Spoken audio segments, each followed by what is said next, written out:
daughters or sons to be treated so badly?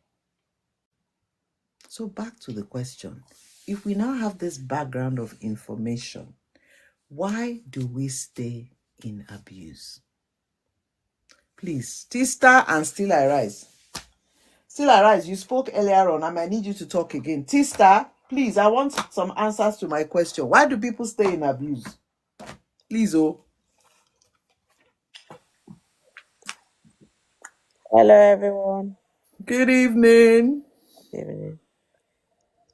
Maybe some people still stay, maybe because they have low self-esteem.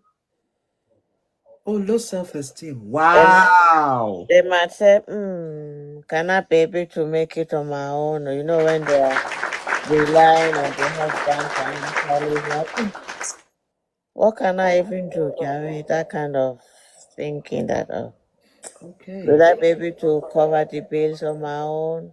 Yeah. What can I do to make ends meet or things like that?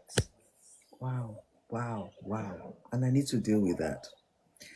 Do you know that the day that I decided in my heart that I've had enough, do you know something shifted in my life?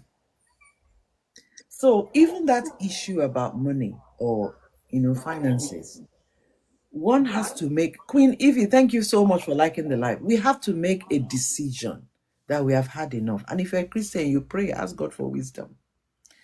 I am never, don't worry what's wrong with my TikTok. Oh, you try. Okay. I'm not saying that divorce is the answer. Divorce is not the answer.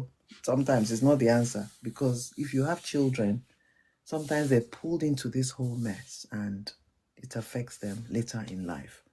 However, if somebody is treating us in the ways I have described, you need to remove yourself from the situation. Some people go back to their parents, some people go back to a friend, but sometimes that friend might get into trouble. They might accuse them of breaking up the place. At least talk to someone. So my message here today is abuse is not healthy.